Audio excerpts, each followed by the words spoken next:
Hey everybody, welcome to the Water Tower Podcast. I'm Jay Yoder and this is Nick Melendez. Follow us at watertowerpodcast.com, on our Instagram, hit subscribe below, and the alerts if you want to be alerted. And we got a special guest today. His name is Juan Núñez. Juan's calling from Venezuela. Juan, let everybody know where you're at. Right now in this situation, I'm in downtown in Caracas, Venezuela. All right. And Juan and me know each other from, Juan was my jiu-jitsu coach for a while. We met in San Francisco at El Nino Training Center where Juan worked and trained. Is that right, Juan? That's right. I met Gil back in 2007. I met him in a jiu-jitsu tournament. It was a very, very, very small tournament. Gilbert Melendez was already a star. Jake Shields and them, they were hosting really nice setups. It was like a very, very small tournament. We were all beginners. It was excellent experience for everyone and the jiu-jitsu community 10 years ago. Yeah, if anyone doesn't know, Nick is kind of semi-familiar with MMA, but I think it's still kind of new to you. But is that right? Yeah, for the most part. I mean, I love watching it as a sport, but it's not something that I ever really got into. Yeah, so Gilbert Melendez is a 155-pounder, was a Strikeforce champ, had great fights in the UFC, part of the Skrap Pack, which was mainly a bunch of people, but mainly the core, I would say, is Jake Shields, Nick and Nate Diaz, and Gilbert Melendez. Kind of started the whole thing off through Cesar Gracie. Is that correct, Juan? That's absolutely right. Something that I value, is the knowledge that we get through that very, very small academy. You can build an entire culture just by fixing and following the very, very small step down principle.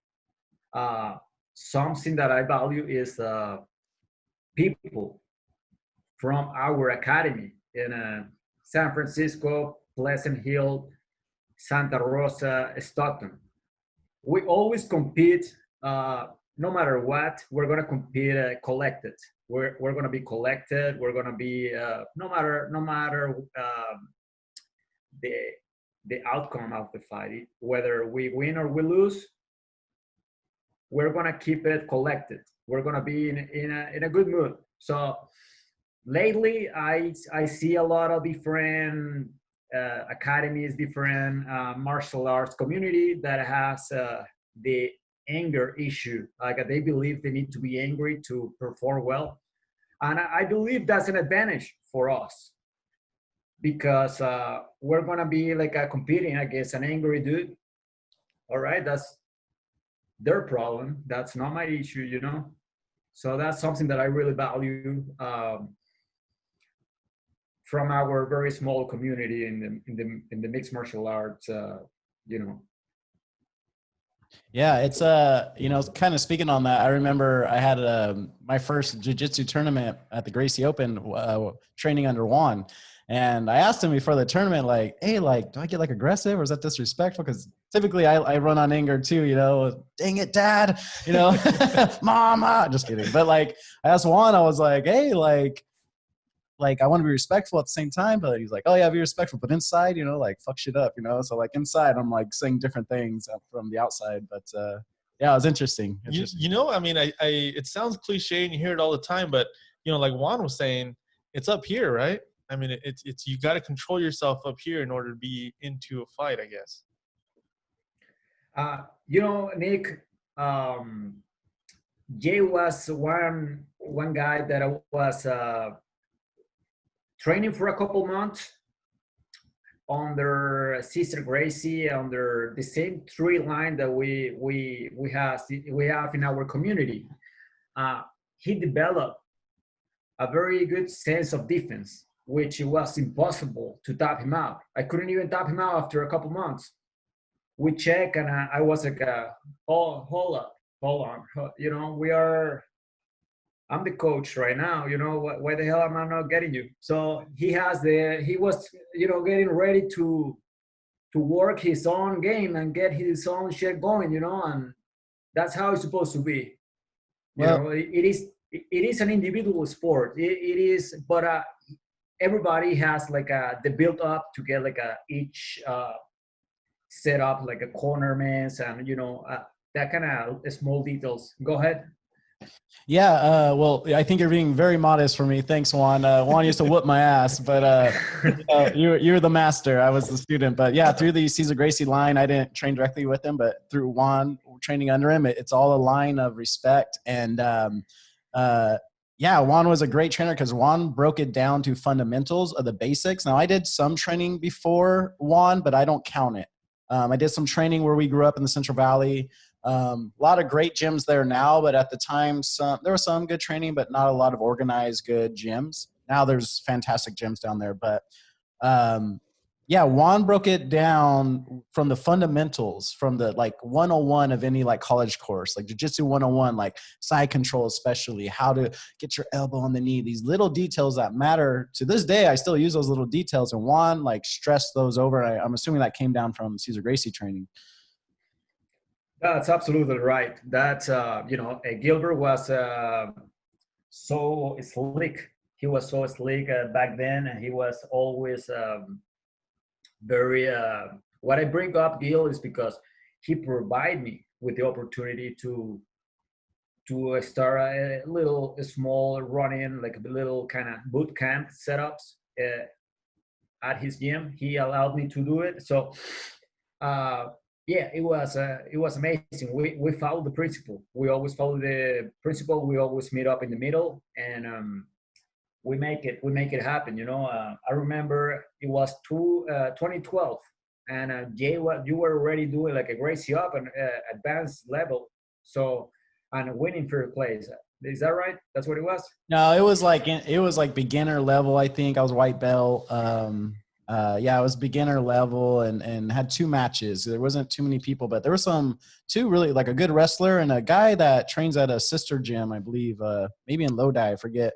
And he got me in a submission, almost got me, but he didn't. But we'll show a little video below. But yeah, I did Gracie Open through Juan. It was my one and only jiu-jitsu tournament. Unfortunately, I still want to get back in there. My girlfriend, she's been training, getting back in there too. And you know, Juan, my girlfriend's trained a lot with like Bay Area jiu-jitsu, and she had 3 tournaments lined up. I went to some of them and never had the opponents always backed out or they didn't have the weight class. Oh, wow. Poor females, you know, it's hard for them to get a person in their weight class, a person to fight because there's so many men. But she trained, cut the weight, got the mental state ready, and then 3 different times there was no opponent. Wow. No kidding. All right. That's an emotional roller coaster. It's emotional roller coaster. That's exactly how you put it right there. That's how it is. You know, it's a different ball game. Right now, it's a different football game. You know, like I'm not complaining of what it was or what it is or what's going on. You know, we just have what it is. Is like I base myself since my early days in the martial arts community to set up short-term goals, regardless short-term goals. No matter what, I could be in a training camp for doing whatever. I could be at the very beginning of a training camp or after whatever. But short-term goals is the way to go. But I've been doing that my entire martial arts career. But I don't get it. I still don't get it. The systems, you know, like submission, underground, submission advantage, Middle Eastern advantage. You know, I remember I was talking to you about one of my best friends, my best buddies, that his sister was she's in an open relationship with me right now. They are in Madrid. He is still competing. He's doing all that. He's doing all that right now. What I'm trying to say is, like, I even talked to him before stepping down right here with you guys.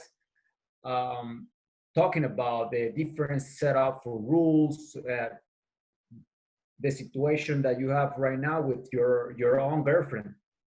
I don't even know about the rule sets that's going on, you know. So that's something that we all need to sit down and talk. I cannot be like just training the same program that I was training way back in 2012. Yeah, you got to adapt, right? You always got to adapt. Absolutely, it's a different ball game.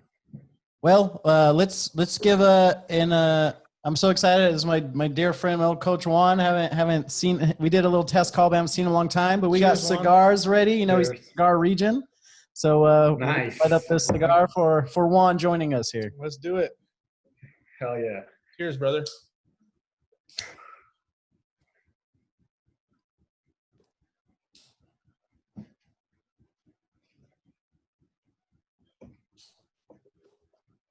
So, Juan, Nick here grew up with me in a small town. I don't know if I ever told you about my small town, but it's called Lindsay, California, and it's in the middle. A lot of where the MMA fights used to be, and the Native American tribes. I don't know, like Tachi Palace and stuff like that. I don't know if you ever went there.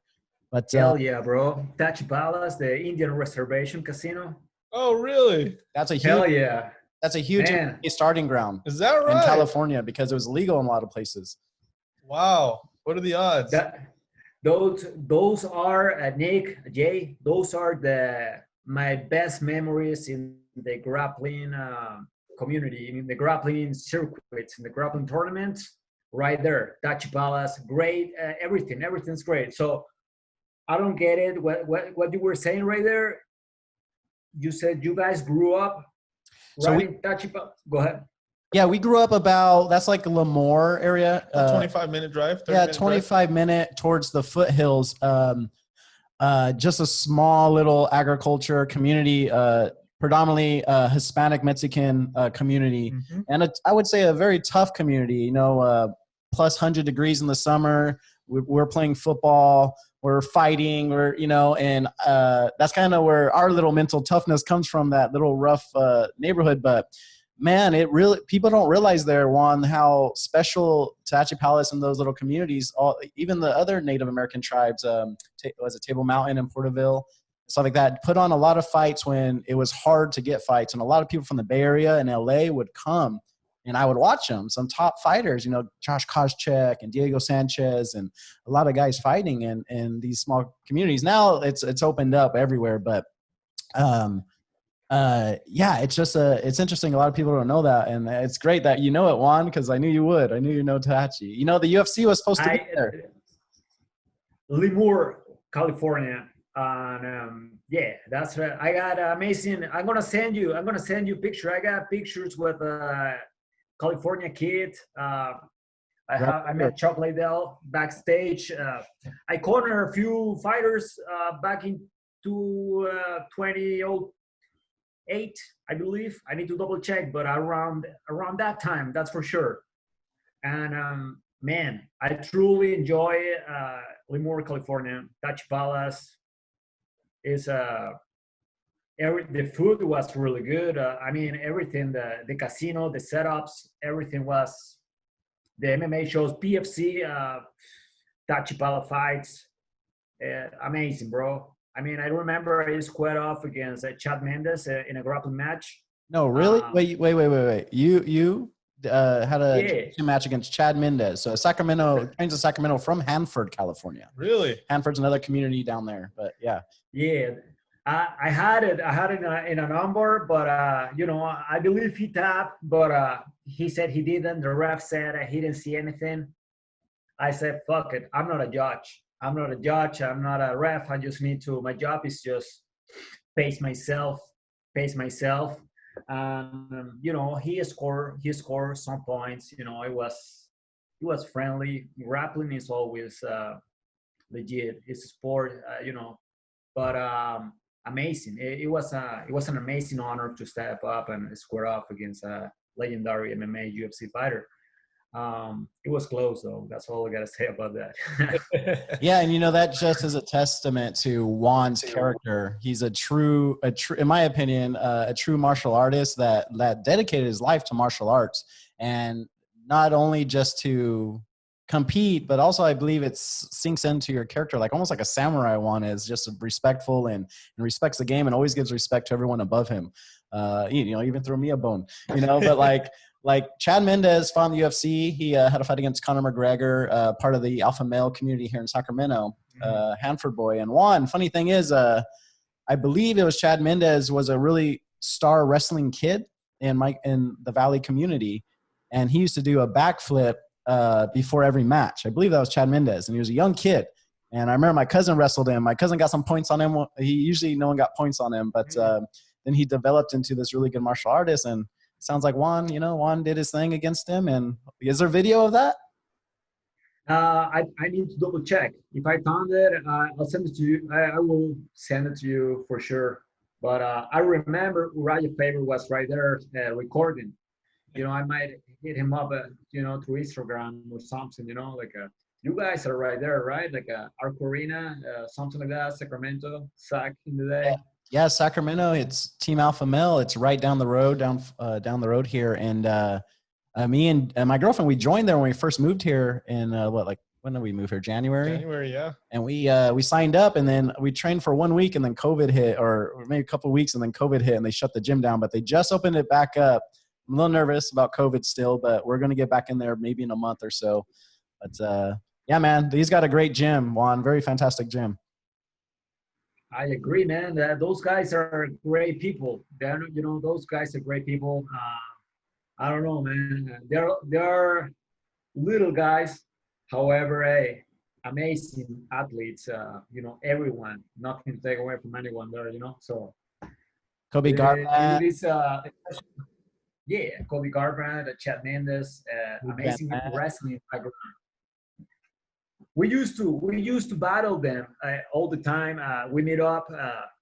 Those days are the best days of my life. I'm happy right now where I am, what I'm doing. It's a different chapter. It's a very, very, very slow down everything right now with the martial arts, with everything. I gotta be careful. I'm in a different community. I'm in a different time. But I spent 10 years battling those guys. We meet up at King Gracie Fighter, Gilbert Melendez, Jake Shields.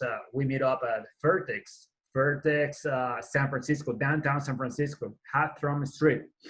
We met them right in the middle. We didn't even warm up together. We're different teams. That was the beauty about it.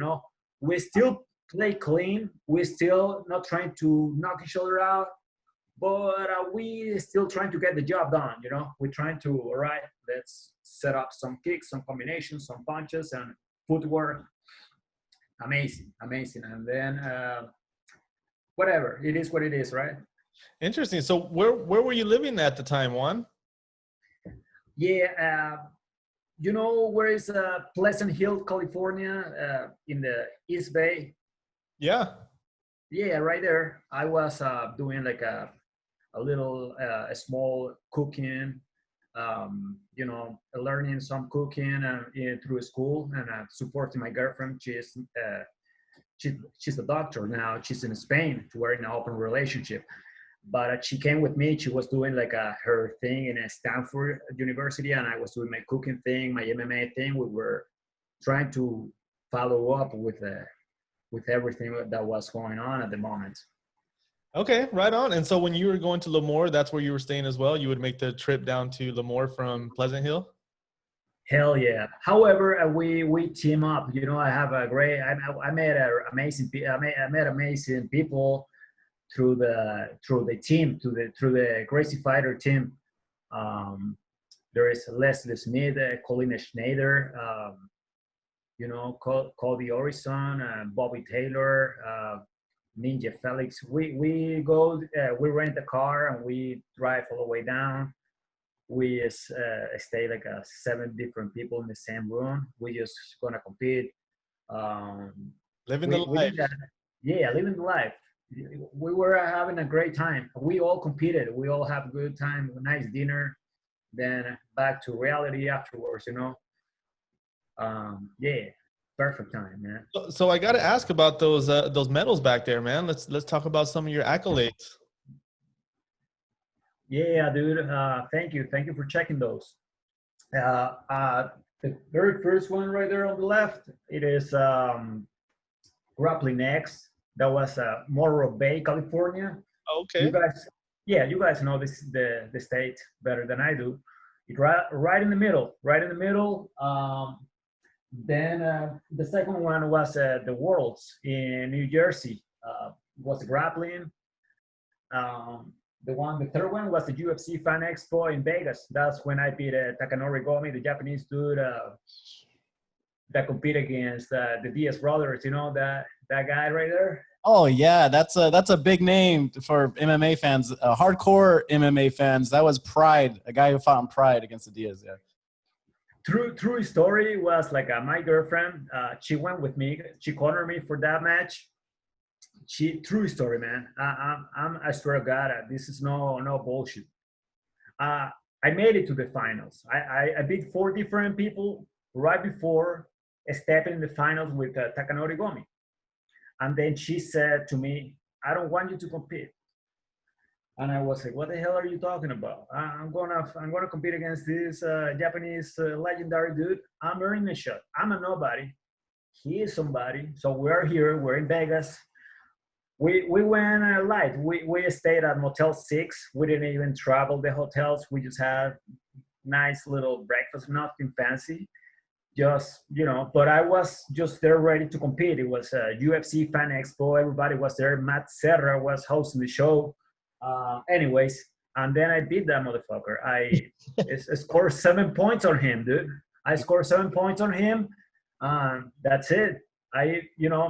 He wasn't, and then he was talking shit to me a little bit, like, if it's a fight, I will knock you out. And say, "Fuck you, man. This is grappling. It's all right. Let it go." And then last one, it was the Gracie Open. The same one you did, but this one was 2007. That was in Diablo Valley College in Pleasant Hill. Okay. Yeah. Yours like a lot shinier than mine. Mine's all scuffed up. Did you polish them for the podcast?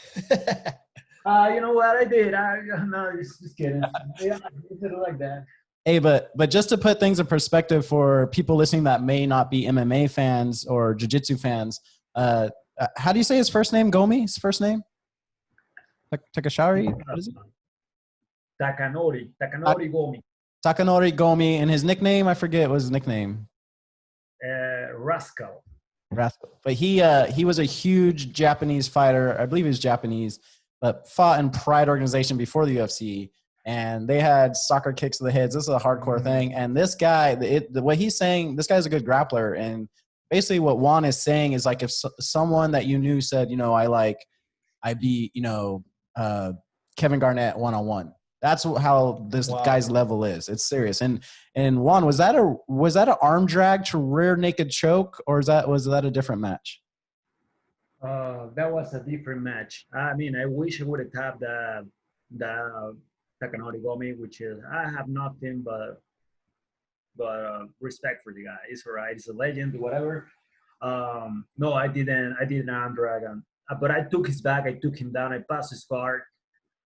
He went for a heel hook. He went for a really nasty heel hook that really fucked up my left heel for a week right here. And that was that. Different. The one you were talking about that was in Idaho, Boise. Okay. Different town. I got some sponsorship right after that match. I met a few connections through my girlfriend. She backed me up, and then we start traveling. After that match, everything changed. I had like a little uphill run that was amazing. I truly enjoyed that ride. I started traveling and competing and getting to know. I went to 27 different states just to compete. Wow. A kid from Venezuela traveling the United States, wrecking fools. So training with Chills was an amazing experience. Training with Jake Chills, my girlfriend watched me taking a beating from Jake, and then we went home. We went home. I was with her and I said, before you say anything, let me show you who Jake Shield is, you know. And then I start showing her like, okay, this guy beat Carlos Condit. This guy was supposed to fight Anderson Silva. He beat I don't know, Ruby Lawler, Dan Henderson. And then she started understanding a little bit, like, all right, I'm not gonna fight ever a guy like Jay Shields. I'm gonna be in a different weight class, you know, everything. We talk it out and we make it work.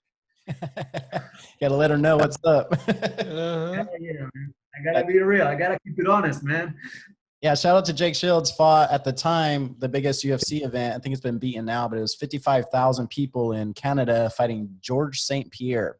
And he lost the fight, but a lot of people don't give him credit. He scored a lot of points stand-up, which is not his forte. He's a jiu-jitsu guy by trade, but he scored a lot of points on GSP. People don't give him credit for it. I told him, Jake, we sit down. We were in a Mexican restaurant. I told him, Jake, if you take down GSP, you would have tapped him out.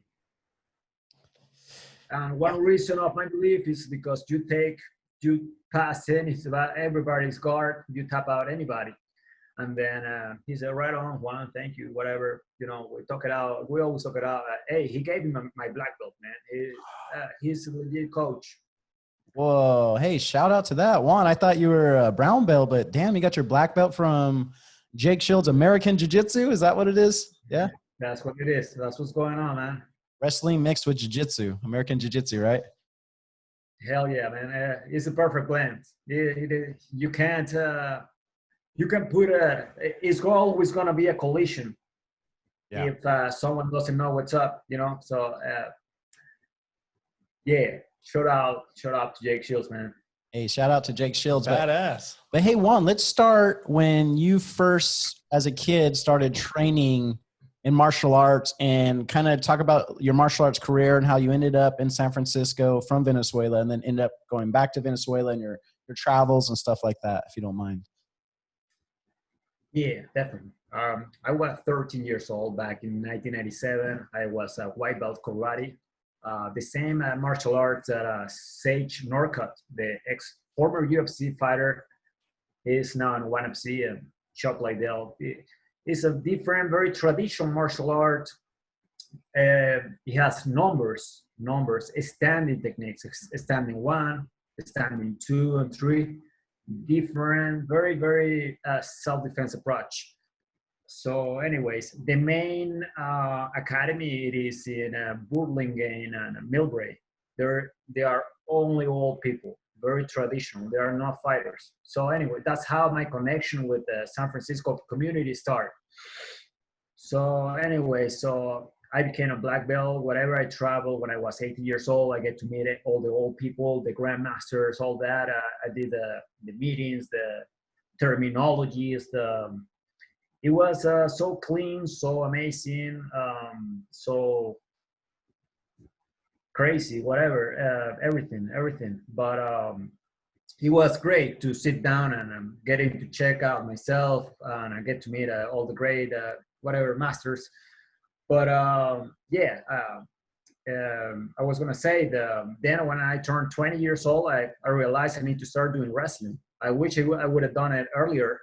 So wrestling, jiu-jitsu, then, you know, I get the connection. San Francisco, I still was doing karate just to cool down and have my moments, and get to check myself with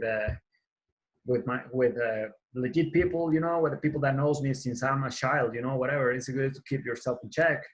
But yeah, the person I really need to thank you is my girlfriend that she's in Madrid right now. Her name is Alba. She's a doctor. She went through everything, every single training camp, the cool down situation. You know, we were doing like a little. Every time I competed, we went to nice beach, Linda Mar and Pacifica.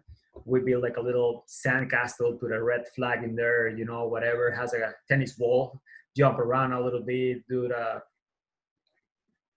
you know, whatever happened, just to keep yourself light, you know. You got to have Yeah, that. You yeah, got to have hell that. yeah, bro.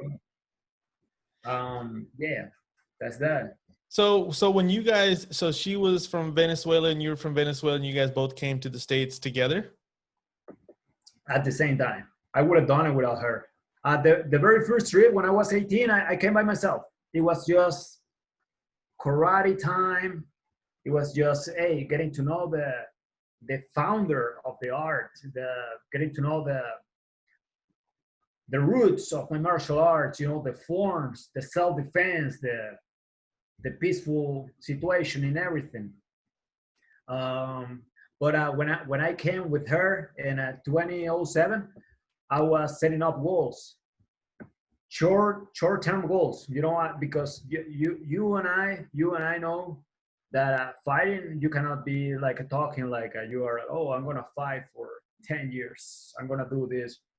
You never know what the fuck is gonna happen in each fight. We need to check each training camp at the time. You know, like, hey, take it easy. We need to take it easy on each other. And that was she was doing with me, and she's still doing it with me. She's a doctor. She had different setups for sports medicine. She sent me every time weekly. We do exercise, send me pictures, and then we set up a difference. We talk it out. We always do it, and She was your soul trainer. So far, deep down, it's working well. Go ahead. She was your soul trainer. Definitely. I wouldn't even go on that far if I wouldn't be there with her there. You know, like hey, the competition that you get in California, it is fucking insane, man. It is a dog fight. It is a dog fight, and man, her brother is my best buddy. We talk all the time, and I don't know, maybe you could have him one day as your guest. Yeah, for sure. You can discuss. He knows more than I do about jiu-jitsu, and if you ask me right now who is the best man in Venezuela in jiu-jitsu, gotta be him. Oh, wow. I take the second place because I'm the shit right now in Venezuela. And jiu-jitsu, no question about it. I'm trying to set up. He's gonna be teaching like a little workshop. He's gonna be doing like a workshop. I'm trying to set that up. He's gonna be here for a week. He's gonna be a workshop about tachiwasa. Tachiwasa means the stand-up art of judo. You know, tachiwasa to impress the judges. You know, we live in a very crazy time, and we're like living in the Middle Ages. We need to set up things right. You know, like you cannot let anybody try to play smart ass on you when you're a legit black belt. You are like, all right, hold up, let's check each other right. You know, like so that's why when I'm gonna bring him over, I won't bring him over. He's gonna come here. That this is his country as well. He has his house, and I'm gonna set up a little. No, it's not a seminar. It's gonna be a workshop, and we're gonna work on that project. And yeah, it's gonna be amazing. It's just a matter of time, you know. Right now with the COVID-19, everything went downhill for a little while. So I got to ask Juan, and I'm glad you brought that up. And me and Jay have talked about this on the podcast before. But you know, there's a lot of controversy with police here in the United States, and police, you know, using violence against protesters, innocent people, and things like that. And there's a presidential candidate who's not in the race anymore, Andrew Yang, said that he thinks all police officers should be trained in jiu-jitsu, right? At least, he said at least a purple belt in jiu-jitsu. He thinks that will lower the rate of officers getting scared and shooting innocent people. What do you think about that, Juan? Oh man, that's that topic, man. That topic is I don't know. Police brutality is always gonna be there. I don't know, man. I believe it's been great. Police officers get the knowledge about, you know. Well, there is always got to be a sheriff, though. There always got to be a sheriff in town. I don't know, man. It's hard to say because it's not my country, you know. Like I don't want to be saying things that might Well, hurt someone else's feelings, Juan, but I would disagree with you. I think it is your country. That it's a country of immigrants. It's a country of people coming for a period of time, and you spent a lot of time here, my friend. But you're always so respectful. But if Juan, correct me if I'm wrong, but I believe the origins of judo and jiu-jitsu originated in Japan, and actually the police would train in, I believe, normally jiu-jitsu, and then some started training in judo, other police forces, and they would compete against each other. And I believe, I'll have to check my history. Maybe Juan knows, but I think judo won, and that's when jiu-jitsu eventually went to Brazil and became what it is today, more of a more advanced self-protecting type technique that has kind of exploded into the jiu-jitsu we know today. But yeah, right, Juan, it was the police forces in Japan, I believe, knew judo and some knew jiu-jitsu, Japanese jiu-jitsu. yeah, I didn't want to bring that up. But yeah, that's exactly what it is. Japanese forces, Chinese. China is always a W for everyone. They have that jiu-jitsu training background. I don't know if you know the Gracie family. You heard about Kira Gracie. She's the lady of the family, the first lady of the entire Gracie family. Oh, I Gracie don't. Core. She has a nice little setups for everyone that allow us to place our knowledge, whatever, drop some knowledge about whatever. She always go through specific diets that could help us athletes. For example, don't drink water. Please do not drink water 10 minutes before each meal, for example, a little things like that. But my point right now is she always brought that up about her cousin Rainer Gracie. Okay. I don't even know him well, but thank God she brought that up. And then what happened was he's the one taking all the credit. All the police is doing this and that and this and that, and explain the Kimura action, the setups and all that. But I encourage you to listen to her. Her name is Kira Gracie, and How do you spell her first name? Hey, Is it Kira? Kira, that's right. That's it. Sure. We'll put her name below in the video. But With yeah. a Y. She has a Y in there. Okay, yeah, that's it's interesting, but yeah, it's I guess while we're on the subject, well, two things. One is how has we've dealt with COVID in America, seems to be lightening up. I don't know, really. I don't think anyone really knows if it's over exaggerated, if it's coming back, if it's something to be feared. Seems as time goes on that the numbers aren't matching up, especially with the riots and protests we've been having. Right. The numbers should be exploding. Maybe time will tell, but the news is talking less about that. But how has Venezuela been affected by COVID? You know what, bro? Thank you for asking. I truly appreciate the question. Yeah, it's been a roller coaster. Like everything. I'm set up right now. It helps me because right now in South City, right here, there is a building. Inside the building, there is a gym. The gym is volleyball and basketball court, and there is wood. There is wood on the floor. So, and in the same building, there is a factory, and that's where they are designing the thigh pads, the chin pads, the boxing glove. I'm set up. I'm lucky, but the COVID-19 it doesn't allow us to get the training right. So what we're doing is like once a week we set up we put the mask on, we do the glove, we wear the gi, and we're working on the workshop. We do the workshop, and any athlete is welcome. But the government is silly and weird because the only sport that they support is judo.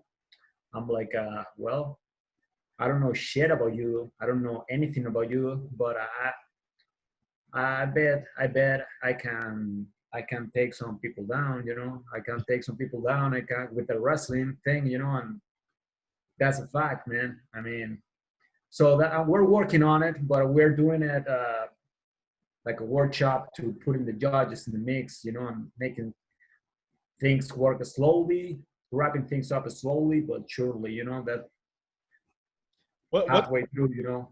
what's your foundation over there, Juan? I mean, what's the name of the organization you got going on? You know, it is supposed to be like a National Institute of Sports, something like that. That's there is a minister of sports, whatever, running a little bit with the volleyball and basketball, doing his thing, you know. But he allowed me to step right through, you know. So hey, we're in the Middle Ages, always, man. I'm not here to. It is an MMA culture that I have right behind me right now. So it's like you can take for granted, and you can't. We need to take it easy on each other, you know, all the time, because like I say, even for example, going back to the topic we were talking a few minutes ago, we go as far alpha male people at the vertex. We went at it at each other, but we always kept it proper attitude, self-control. We never came out yelling at each other, screaming at each other, or you know, that stupid, all the stupid, weird shit that doesn't even has anything to do with MMA. So that's why I'm very careful. You know, I was talking to Jay the day we were doing tests. I did like a little reunion with my high school people, only with two sisters, and they encouraged me to visit different gyms to do like a little sparring session. It was a mess. It was a mess. Like I see the angry opponents coming at me, and like, seriously, are you playing the scary, the angry guy is gonna what? It's gonna help me to place my jab in your nose, and then set up my cross, and then my left hook, and then I'm gonna have fun. I'm not having fun, you know. But I let the sister do the talk. I let them do the talk, and you know, so something that you guys need to be proud. I'm proud of that too. I'm always a Gracie fighter. Cesar Gracie, and you know, Jake Shields black belt. But hey, you guys have setups. You know, there in the training session, no one is gonna try to knock you out. But at the same time, you're gonna get the job done. You know, we're gonna get some kicks. We're gonna block some high kicks. We're gonna, worst case scenario, we can run away a little bit, step back. Hey, hold up, I'm here, hands up. Finish the round. All right, next, whatever. You know, there is some. You can play. You can play all the time. We can play, I guess. I don't know. Hey, you could usually, not all the time, but you could usually tell the level of a martial artist by their aggression and how they act. You know, usually the guys that, you know, it's the quiet guys you got to watch out for, right? You know, Yeah, usually, so. not always, but usually. But Juan, now in Venezuela, is it much like Cuba where gyms and stuff like that are government issued, like government owned gyms? You know what, bro? I try not to get involved in all that situation. I know it's always it is very aggressive topics. People get sensitive topics for different people. You know, like I just play like I don't know anything about anything, and I just go with whatever it is, you know. So the government, there is some privates, there is some government situation. However, I don't know what to say about it, man. It's like so up in the air right now. Well, you know what? I want to go back to the conversation you just had, Juan, because there's so many metaphors there. And even if it wasn't meant metaphorically, that's how I kind of pulled it out was, you know, you're in the Bay Area, you're having these fights in San Francisco against an opponent. And although that you want to kick each other's ass, there's a mutual agreement that, hey, they're a fighter, I'm a fighter. We have different perspectives, we have different views, but we come together for this mutual event, right? And we talk about that all the time on the podcast, Jay, is everybody has a different view. Everybody has a different perspective, but it doesn't mean that we have to be fighting each other. It means that we have to come together. We can settle our matches, but after that, we walk away as individuals and respect each other, right? I mean, yeah, and especially fighters, and me and Nick, we have a podcast and we disagree on things, but I think we're trying to show that you could disagree on things and still be friends, and you should have these tough conversations. Now, I get it, especially in certain circumstances. It's not an easy thing to talk about depending where you're at, and that's one thing kind of cool about America that might be shifting is it's always been a place you can kind of speak your mind. For some people, it seems like, and we're kind of getting to the root of that with this Black Lives Matter thing, but it's seen the police force. It's starting to feel like we can't do that anymore. Oh man, I hope not. I mean, that's kind of looking like where it's going, but let's hope not. I mean, let's see where this takes us. But those two sisters you mentioned, those were the ones that waited in line for gas, correct? Yeah, what's up, Nick? I was talking to Jay about it. Right now, through the COVID-19, just to let you guys know the how weird this situation it is right now. If you guys come to Venezuela, let's say you bring one dime. Do you guys, of course, know what the dime is? 10 cents coin. If you bring that over here, you can fill up a Trailblazer. Oh damn! 27 times. Oh shit! Whoa. The two sisters from high school called me. Check this out. They own a beauty salon. In two different shopping centers. So they do that full time. But they started calling me to get like a nice little training, not even like a teaching, not even like a coaching, nothing. It was just training. And when we meet up in the park, even, we meet up in the park. It was so pleasant, so nice and easy. And we were just doing boxing meets. And then people at the park start reaching out. They approach and they say, want to learn.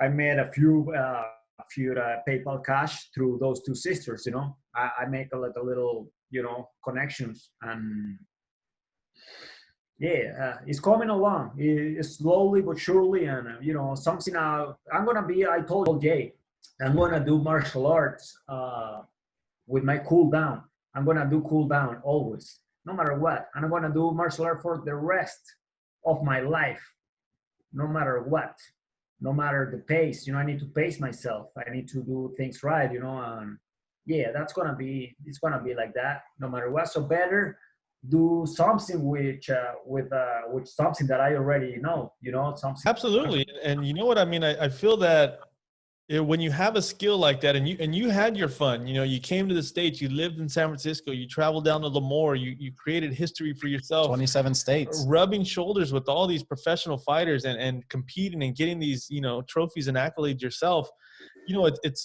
I bet it's really powerful for the soul to be able to train someone and give them that opportunity themselves, because there's probably kids that come in and who knows where they're going to be. But if you can give them that little tidbit and a little shove in the right direction, they can go have that fun, right? Yeah. And if I could kind of jump on the end of that is especially in like Venezuela and Juan, I visited Cuba, I think in like 2011, and I met up with some trainers. I had to hit up an MMA gym in Cuba because it's apparently illegal there, but they're willing to judo and wrestling, but MMA was legal. I don't know if it still is, but fighters like Hector Lombard and Yoel Romero left Cuba to start a career, and they did it. And it's not an easy task to do that from Cuba, and I'm sure Venezuela as well, and other countries around the world. But it just shows people like you and Yoel Romero, if you want it, you could do it. And it's amazing. And I hope if anyone's listening from around the world, man, like especially from Venezuela, and you're not training with Juan, hit up Juan. And Juan, Water Tower Podcast has been looking how to give back to the community, not just here in United States or California, but also, we're just trying to get involved in something. And maybe we could put something together for Venezuelan mixed martial artists. I know hell, 10 cents. I know we could do better than that, but we want to support you, Juan. We want to support the kids in Venezuela, people training, because martial arts is not just about fighting; it's about life as well. I agree. I definitely agree with that. I want to ask you now, man. How was the rotation? How was the rotation with? Did you select the people you want to visit in Cuba? How was it? How was the experience? It was, so I'm notorious for, I love traveling and backpacking, and I've been to gyms all around the world that I shouldn't be in, and in Cuba, Vice did a special about Cuba mixed martial arts on Fightland. It was under Vice Media, Fightland, and they would go around the world and do little MMA docs, mini docs, which me and Nick are going to pursue here in the future. And I saw a building. I have a picture memory, and I'm not good at names, but I saw a building and a taxi. And I told the taxi driver, go back to that building, because I recognized it from the documentary where the guy lived, this trainer down there. And I'll put his name below. I forget it now. And I took all day and a bunch of waste of money and taxis to find this building again in Havana, Cuba. I finally found it, knocked on the guy's door, had a screenshot of the guy's face from the Vice documentary. But I had to find internet in the country, which wasn't easy at the time. And he took me to his gym. He took me in his house. He took me to his gym. He took me to go get food. And it wasn't the professional gym. They have a couple gyms out there, but he took me one with a bunch of the kids and a couple older guys that were badass at judo. And Juan, I was out of shape, but they were surprised by the jiu-jitsu skills, but I was surprised by their judo skills. That's probably what it is, man. I encourage you, Nick and Jay, to listen Joe Rogan podcast with Joel Romero and Joy Diaz. Yeah. They sit down, the three of them sit down and go through details, things that I don't understand, but I truly don't know anything about governments. I'm not into politics. However, I know that judo is the main martial arts sports in Latin American countries. That's why I don't get it. I don't get it too much, because you and I know that I'm the high school wrestler, the college wrestler, the mixed martial arts, Gilbert Melendez, and Jake Shields, all that what we went through. But check them out. Joe Rogan is always an amazing podcaster, man. I truly enjoy listening to him, man. I truly enjoy listening to him. And shout out to Nikki Glaser, Whitney Cummins. Those are comedians. They also do podcasts. I truly enjoy listening to them. I'm trying to. They meet up with Joe Rogan and they talk about interesting stuff. But anyways, how far ago did you went to visit the island? Well, man, I was in Costa Rica, just backpacking around there. My last night there, I ran into a German kid, and he was like, say what? I was in Costa Rica, and my last night there, I ran into a German guy, a kid, and he was in a college program in Cuba, but he got caught smoking weed, and they kicked him out, so he was forced to go to Costa Rica before he went back to Germany. And so, me and him smoked a little and talked, and he was like, they're opening up Cuba. And I said, I hear rumblings. He goes, Obama's going to open it up. I've been studying Cuba and Germany. Obama is going to open up the country, which I think they should, personally. And so I want to get over there before it opened. So I think it was, man, don't quote me on this, but man, I don't know, 2013, 14, maybe. I don't know. It was whenever right before Obama opened up. And then Trump reshut it, unfortunately. But so I went over there because I thought maybe before Apple moves in and Starbucks and all this, which didn't end up happening. I wanted to see what it was like. And so I'll say 2014, Juan. Friendship, love, and camaraderie. Those are the three things that we had at the gym in San Francisco. Those three are like amazing little things that makes the difference. When Gilbert Melendez, he fought George Masvidal, and he beat him. He beat him 2012, I believe. What happened was he beat him in stand-up battle, whatever. But in the training camp, Gilbert was so smart, even though we are like a great team, whatever we have. He has like 60 people right now behind his back. but he was wise enough to cut it out, and then set up like a few people around him all the time just to keep it composed. I remember he was laying down on the floor for about like a good different period of time, and then execute an amazing performance and in Strikeforce against George Masvidal. I mean, like, if you haven't seen that fight, Jay, Nick, I truly, also recommend it, encourage you to watch it, man. That was really, really good fight. Yeah, we'll definitely check that out. Yeah, going back to Joe Rogan, I know we're fans of Joe Rogan, and yeah, the Yo Romero Joe Rogan with Joey Diaz. Now, Joey Diaz is a funny comedian, but he's Cuban, so he translated for Yo Romero to Joe Rogan. And man, the best wrestler in Cuba eats more. So you'll realize why. If you don't know who Yo Romero is, he's a intimidating looking human and a crazy fighter, very, very powerful and explosive. And you'll understand kind of his mindset when you listen to that podcast of what he had to go through to get to where he's at now. That podcast, Joey Diaz, the only reason Joey Diaz was right there with Joel Romero, it was because Joey Diaz was translating. Joe Romero doesn't speak English. However, he has Joey Diaz right there, and they make the information go through whatever.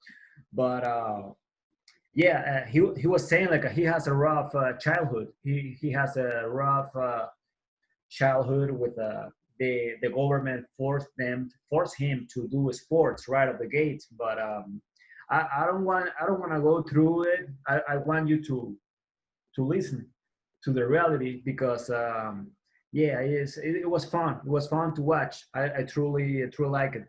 I don't know. What do you guys think about Joel Romero last fight? Did he lost? What happened there? Against Stylebender. Stylebender, man. Oh my God. Well, I don't think Nick has seen it, but it was kind of a weird fight. Yo Romero got called out by the champ, basically, and this young badass kid out of New Zealand, originally from Nigeria. And shout out to Stylebender. He's some say the next Anderson Silva, but he called out Yo Romero because a lot of people don't call out Yo Romero because it's a serious fight. And Yo Romero kind of stood in the center and just, kind of just waited, and Stylebender kind of just danced around him. And Juan, I don't even know if I have an opinion. I'd have to rewatch it, but honestly, I was a little disappointed in the fight, but I'm not in there. So it's, I don't know what's going on. I don't know if there's injuries. I don't know the mentality. Yo Romero sounded like he said, I got called out. He should bring the fight to me, which I kind of agree with a little bit, but also the champ, you got to bring the fight to the champ, right? The only thing I got to say about that fight, which I'm not even in there, but from the outside, I can tell you that they fought well, both of them. They did between them. They did amazing job, because Stylebender is a knockout artist and Joe Romero is an amazing wrestler. And if you go toe to toe against the champ and he doesn't knock you out, you did an amazing job. That's all I gotta say. I mean, like, I don't want to talk shit about anyone. I don't want to beat anyone down. However, from the outside, we can check few different things. For example, Tony Ferguson, Justin Gaethje. And Ferguson could have weighed out a little bit. Ferguson is an amazing lightweight, arguably one of the greatest of all time. He won like 12 fights in a row in the craziest, the most special, the most slick, the most, cold division in the UFC, which is lightweight division. So he won 12 fights in a row. So I won't say he has the ego. I won't say anything, because I don't know shit about it. I'm not in that level. I'm not even a journalist. I'm not, I'm just a mixed martial artist that I could say like, hey, if you bring a boxing coach to your corner instead of jiu-jitsu guy, which I have an amazing amount of respect for Eddie Bravo. Hey, the boxing coach would have told you, hey, hold back a little bit, stay in your half, stay in the middle, stay in your half, and wait a little bit because you are taking a lot of shots. That's the only thing I gotta say about that. I mean, if Tony fight differently, he could win that fight because he's tough as nails, man. Tough as nails. Probably one of the toughest guys. I mean, probably too tough at a fault, maybe. I don't know. But, yeah, Nick came over and we watched that fight. I had Nick come over and we watched it. And I kind of gave him the breakdown of Tony versus Khabib about 4 or 5 times, got canceled. And poor Tony, man, he to go 12 fights in the UFC is a big deal. And then not have a chance at the belt. Yeah, and to keep being ripped out of the grasp of your hand. But that is the life of a UFC fighter and the life of a martial artist. Things don't always pan out as you imagine. Like Juan said earlier, you can't plan 10 years ahead sometimes. But how much does Dana White have a role in that? What do you think, Juan? That's a good question, man. I mean, like Dana White is the nicest motherfucker ever, man, in the world. Met him? Oh, okay. I guess I mean, I see what's going on. I truly enjoy listening Dana White, man. I mean, like he always keep himself collected. He's been dealing under pressure. He make everything happen. Like even though COVID-19 make him stand down, and then Disney shut him down. All the smallest little bullshit that complicate things. But anyways, the question was like how much Dana White was involved with the situation. I mean, like he's always there, man. I mean, like I'm sure, bro. If what's the name? Khabib and Nurmagomedov call him, he's gonna be right there. He's gonna do the setups. He's gonna plan ahead of everybody. But hey, I still would love to see Tony square off with the Khabib. Okay. Yeah, that's what I want to see it no matter what. Yeah. That fight we waited so long and it was like the perfect build up. It was like a 12 fight each. And I don't know, man. I gotta go. I still believe Tony got what it takes to beat Khabib. I believe so, man. That's just thinking from a different point of view, like I'm sure some guys could talk about whatever. I'm just coming through my angle. I mean, Tony has the boxing skills and jiu-jitsu skills to take Khabib. Khabib, amazing wrestler. He can hold him down good for a few rounds, ground and pound a little bit, but Tony has fucking jiu-jitsu, man. Like dark choke, I don't know. What do you think? I agree 100% with you. Tony Ferguson has Darce chokes from everywhere, standing at weird angles. He's got these long, lanky arms. But I think the Gaethje fight was a tougher fight for Tony's, and he was training for Khabib. Now, Khabib is the best wrestler in the UFC, like by a long shot. That's what he does. And he's working on his hands, and he knocked down Conor, which is no easy feat. But I think Tony would have had probably a better performance against Khabib if I was a guessing man, in my opinion, especially because with the wrestling stand up alone, I think he had an edge on Khabib, which he might not have had with Gaethje. And then I also believe that with Khabib taking him down, Tony's ground game on his back with the Eddie Bravo system of 10th Planet is amazing. And he pulls submissions out of strange places. And man, we got to see that fight, Juan. We have to see that fight sometime down the road. Sometime on the road, man. I hate to say it, man. I hate to say it because I don't like I don't like Dustin Poirier, but he knows he has a good future in the broadcasting, man. What is Paul Felder, yeah, Dustin Poirier? They break down. They're very assertive, very very assertive. I don't know if that even a word in English. I don't know. Assertive.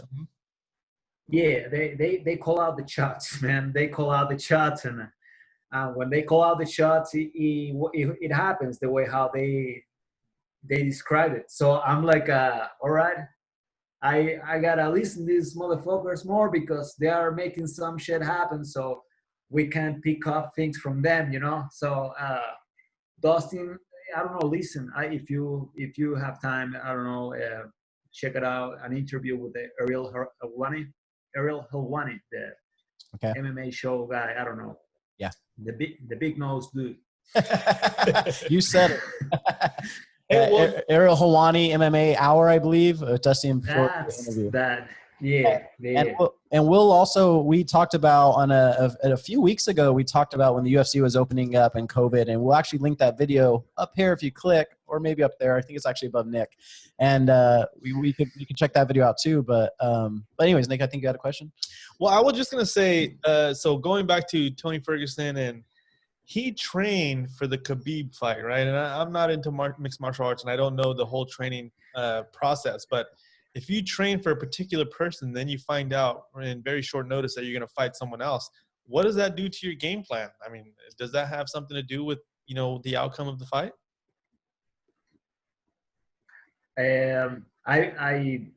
That's a factor, man. That's a fucking factor. Yeah, I believe if you talk to me, if you ask me if I'm in Tony's shoes right now, I will say like, fuck you, Justin Gaethje. I won't fight you. I'm ready to fight Khabib. You know, like with all due respect to Justin Gaethje, not fuck you, whatever. I'm not saying shit, but I'm saying like I will wait out, man. Wait out. No need to rush anything. We're in a weird time. We are like in Middle Ages time. We're like time to hold out. You're in a great position. Why rush? Justin Gaethje was 4-2, and to fight Justin Gaethje, you need to train differently, man. I mean, Tony was ready. I mean, I believe that Khabib. Nurmagomedov, the Eagle, he bailed out, man, for some reason. I don't believe that he was, Russia didn't let him get out of the country. He has some politics right behind him. I don't believe all that shit. Something weird, I don't know. I'm not saying he's scared of fighting Tony, but I'm saying like there was something else. I mean, like the Eagle is an amazing fighter. It's going to be always remembered in the books. Is gonna be, you know, like always remember as a top lightweight contender. But I want to see him. I want to see him be in deep water. If I'm seeing him in deep water and then overcoming adversity, that's when I'm gonna say, all right, that guy is gonna be like let's put a pedestal of him, whatever, you know. But that's what I was thinking. I was thinking like Tony has the guard game. He's nasty with the elbows, you know. Tony is like amazing with the dart choke, though, and he was ready for that. On the other hand, Justin Gaethje is an amazing, powerful guy. He has like amazing boxing. He weighed out, so special. Justin Gaethje is so special. He knows how to do the footwork. The power in the boxing, you know, it reminds me Mike Tyson when he was 20 years old, when he was a world champion in the heavyweight division. I don't know. What do you think, Jay? You know, I agree. All due with respect, you know, obviously Juan knows more about martial arts technically than I do, but as a fan, I'll speak here. Khabib, I was a little disappointed. I didn't buy it. To see a guy like Tony Ferguson go through this run of 12 fights or whatever was a streak, which is not easy, and then Khabib to back out. And then when the event, how hard it was for Dana White to put it on, and then to get the green light to get it going again, and then Khabib not to be down. And let's call it out. Tony Ferguson made weight when he was supposed to fight Khabib, and it didn't happen due to the event being canceled. Tony Ferguson made weight, and that's not easy. I've cut weight only a couple times in my life. I'm not like Juan where he's done it multiple times, but I had a fight 1 year ago, and I cut weight, and the stress, the mental stress, the grumpiness, it is crazy. And to do that knowing you're not going to fight, and then a few weeks later step in there with a new opponent, it's insane. It's insane. Wait, okay, now I wanna check where did you set up your training camp for your mixed martial arts bout, and where it took place? Well, you're going to be disappointed in me, Juan. It wasn't like I feel like I hate to say it's a real MMA fight. It was a amateur MMA level fight, but it was through a program called Wimp to Warrior, which is all over the world now. And it's a 6-month training program in top gyms around the United States and Ireland. And I think Conor McGregor goes to some of the events in Ireland where you train, anyone could train for 6 months and then you fight each other or a different gym that's doing the same thing. And I had some previous training, and it was at El Nino Training Center. And to be honest, like with no disrespect, the coaches there are great. For me, it felt like they altered the training because some of these guys were fresh coming in. And I think they had to adapt the system for 6 months to get a guy that knows nothing to fight. And some of these guys had really good backgrounds. Some were wrestlers, collegiate wrestlers and stuff like that. Some weren't. Some were just normal dudes. And but about 8 weeks out of the fight, I took training into my own hands, which wasn't a smart move for me. But my girlfriend, 7 years training at I don't know if she's training at Fairtex, but 7 years in the Bay Area kickboxing training, and then a lot of jiu-jitsu training as well. And me and her, Juan, just kind of like your girl, she would take me out, hold the mitts, and I would jack up her shoulder and poor thing. But she's tough, and she's better stand-up than me. And we trained night and day for the last 8 weeks, which the trainers in El Nino didn't really see much of that, but the fight tells for itself. I don't know if you saw the fight, Juan, but my opponent, I believe, great guy, but I believe it should have been someone different, a little higher level, I think, or maybe a little heavier in weight. But it is what it is. But I was out of El Nino Training Center, went to Warrior. Hell yeah, bro. Yeah, right on, man. I'm glad you brought your girlfriend in. Yeah, I'm sure you were a giver to her. I'm sure you were thankful because, yeah, that support that she can give you through all the training camps, that's a valuable thing, that you could, no one can take away that from you, Yeah. Yeah, go ahead. Yeah. And I said, hey, you got to help me out. And she was like, no, I'm not at the level. I said, you are. You got to trust yourself and help me. I need help. Got 8 weeks, help. And just morning to night, before work, after work, lunch, if you have to, run in, hit mitts, whatever. We did it. And the reason I really asked for her help is, I was going to do jiu-jitsu. I was going to go in there, take the guy down and try to do some jiu-jitsu, but I pulled my groin. I had a couple injuries happen like everyone does, right? Everyone has injuries, but I pulled my groin and I would think it's healed, and then I'd go to jiu-jitsu and re-pull it. Think it's healed, go and re-pull it. And this is like the fight's like, a few weeks out. I'm like, shit, this is my game plan. So you know what? I've been loving stand-up. I got, my stand-up's not where it needs to be, but let me work with my girlfriend to get the stand-up right. And I'm going to surprise the guy because he probably thought I was going to do jiu-jitsu, and I just pure stand-up, Right on, bro. Hell yeah. Hey, you know what? I haven't seen the fight yet. Please send it to me. I would love to watch it. And, and I'm sure thing, I believe the hitting bats, man. Hitting bats, hold the meets. That's the way to go, man. That's always the cool down thing. Like my girlfriend had the same issue with me. She was like, make me go to the middle of the street with the tennis ball. And then she was like, hey, throw the ball to there, throw the ball to against the wall.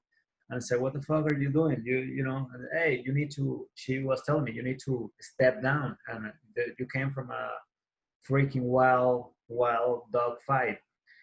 We need to settle down. I'm like, all right, I get it.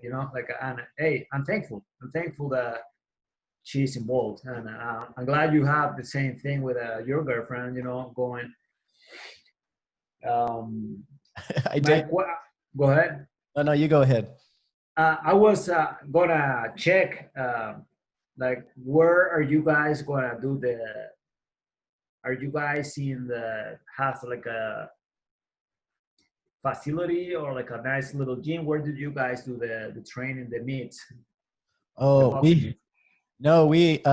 Strange enough, the Wimp to Warrior program, it wasn't El Nino supported it, and that's where you would train, but the Wimp to Warrior program was their own thing. So they kind of set the rules but they closed the gym 3 weeks out. I don't know if it was a money issue or what.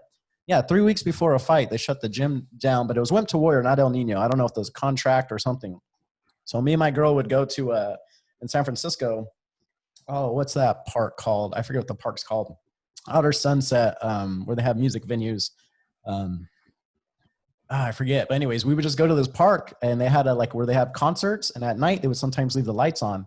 And we would go out there and hit mitts all night, 10 rounds, 15 rounds, whatever. And then it was only a 3-round fight, I believe. So we just trained 10 rounds, 5 rounds. And then I'd do 100 punches, 100 jabs, 100, just 100 punches every punch when she left. But we'd get lit up by mosquitoes out there at the park. And my girl would wear yoga pants, and they would go through her yoga pants and bite her ass up, and we're grumpy at each other and yelling and getting bit by mosquitoes. But hey, we got it done. And shout out to Gina. I give her all the credit.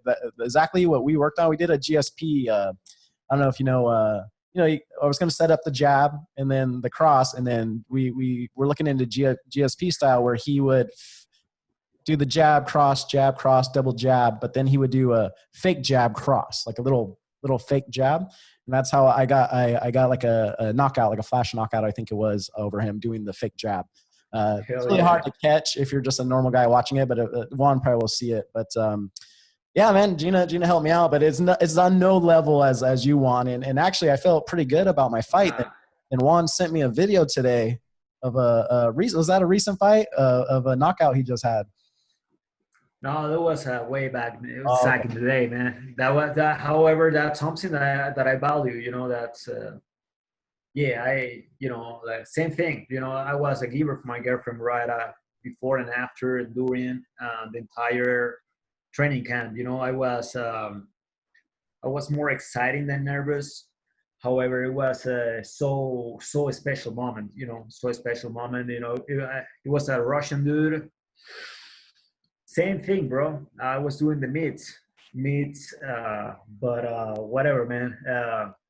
I'm glad it went well. It's always a gamble. It's a gambling situation. But now it's like I'm trying to do it because it is like a rocket. Like you are in a training camp, you are like a high-paced training, man. You know what's up. Just check the Gracie Open. Just go through the 2012 days. You were doing like a jiu-jitsu, and that's like you need to, after you compete, you need to cool down. That's why I was talking to you about going to the beach and then set up like a nice little castle and put like a nice little red flag in there, and then have a good time with your girlfriend or with your homies, with my homies, with our friends, with our community, and cool down time, man. That's mandatory, man. So much a special time to come. Yeah. Well, Juan, so you're training people in Venezuela, and hey, if you're around Caracas, I messed up the name, how you pronounce it, Caracas. I can never say it right, Juan. That's like that. Caracas. Okay. But Venezuela, if you're in the area and hit up Juan, I don't know, we'll get maybe some information in the description of the YouTube video and put on Instagram where you could contact Juan and get some training in. Maybe Juan, you could help us set up maybe some type of funding thing we could do for some of these people that want to train, don't have the money. Maybe, we could cover the cost or something. We'll figure out something interesting. I'll put the link in the bio and everything. But Juan, you're also getting involved in some making gloves and stuff, correct? Yeah, we're working on it, man. Like we had a meeting. All was through these two sisters from high school. We were doing like I showed up, bro. I'm glad you brought that up, bro. Thank you. Can you see this? Nice. Vertex, man, and it has like a nice little metal right here. Yep. It is a really nice material. I brought it on to the meeting. The guys weren't happy at the beginning. They have their own stuff. They have their own material. However, they realize that this is the real thing. Hey, we can test it. I'm not trying to show you how much better my gear is. I'm trying to work it out to design something to you know, to make it short, I let he agree, like he's gonna start working, and we're gonna work together. We're gonna do the sales, but it will never be the same. You know, it's gonna be a different material. It's gonna have the metal, and he already came out a few of them, but uh,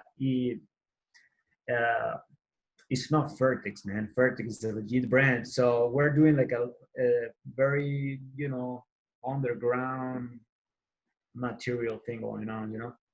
So Awesome. as long there is protection, is we can kick each other and we can punch each other and no one gets hurt.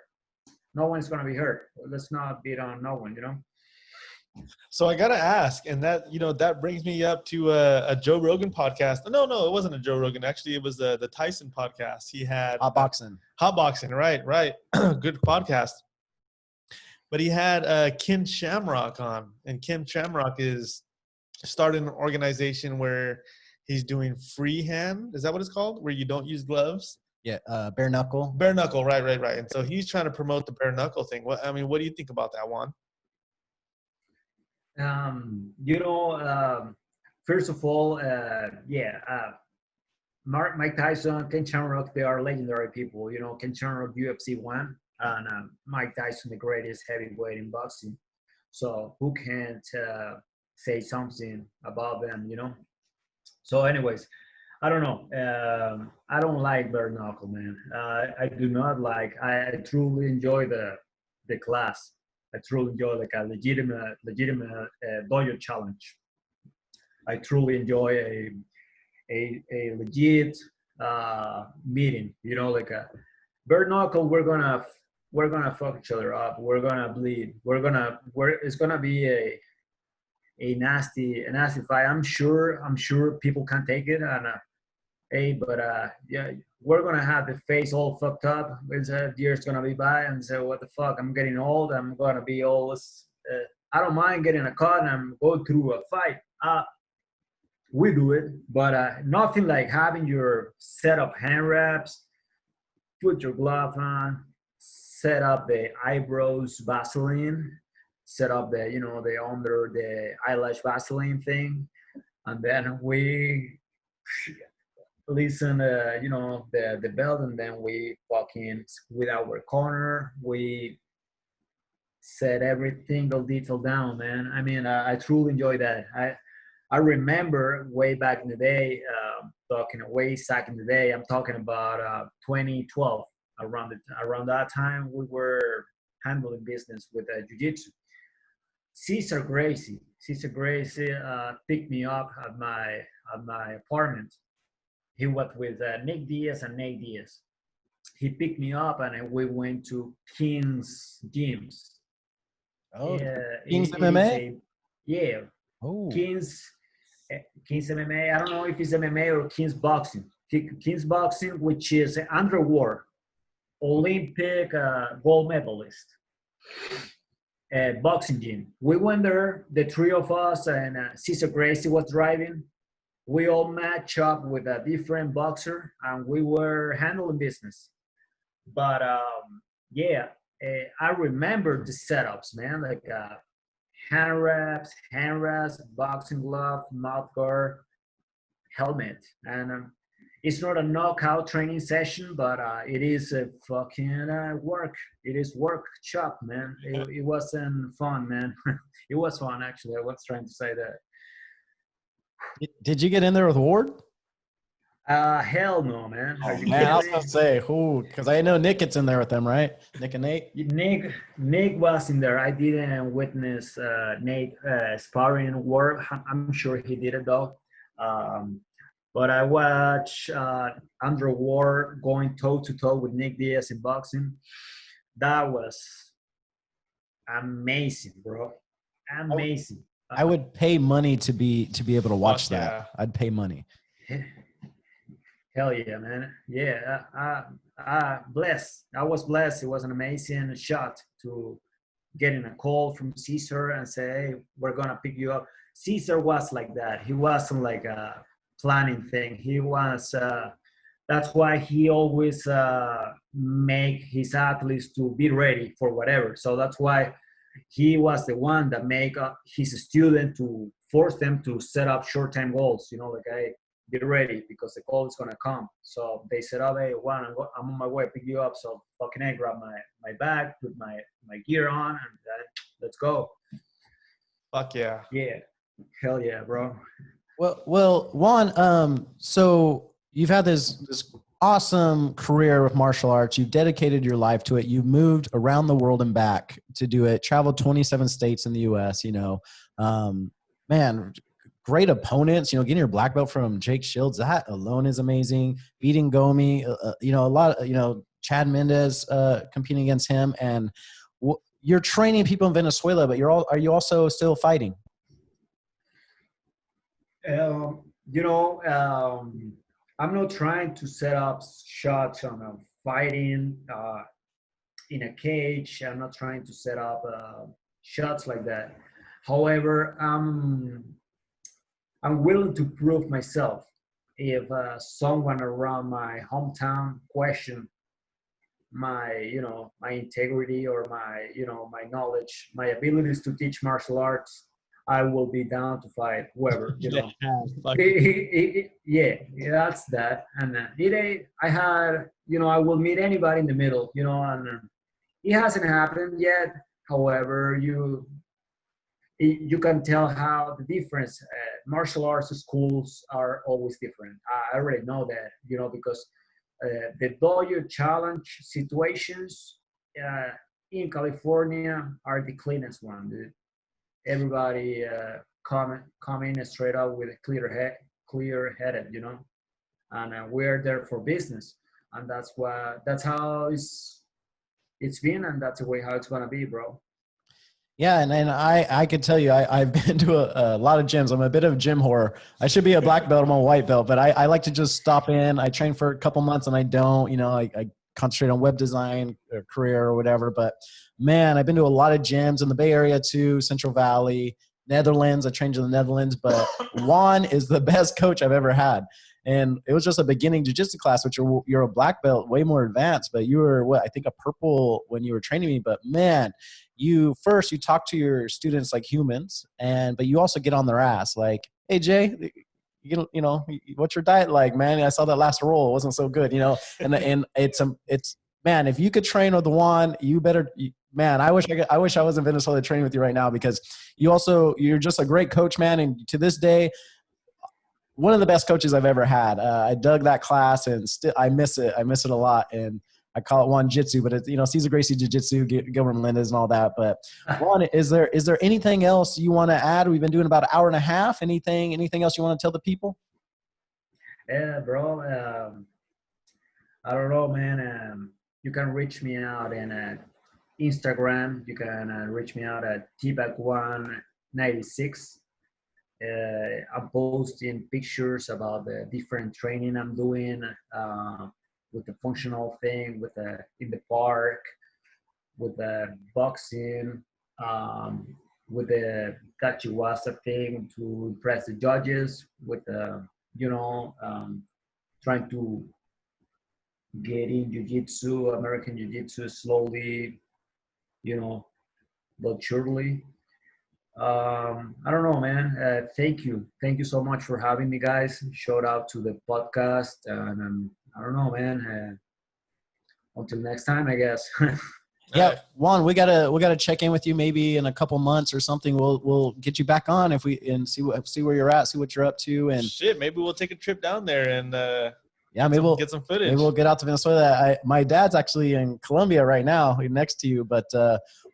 I mentioned to you before, I want to go down there, maybe fit in a jiu-jitsu tournament or something, or just train and have fun. But it's a pleasure meeting you, bro. Pleasure. Likewise, bro. Likewise. All right, Coach Juan, thank you so much for coming. Check out all Juan's information in the description below. We also have it on the video, how you can reach out to him. Thank you, everybody, for the Water Tower podcast. And thank you, Juan. And Juan, we'll say see you later, buddy. Cheers, bro. Cheers. Peace.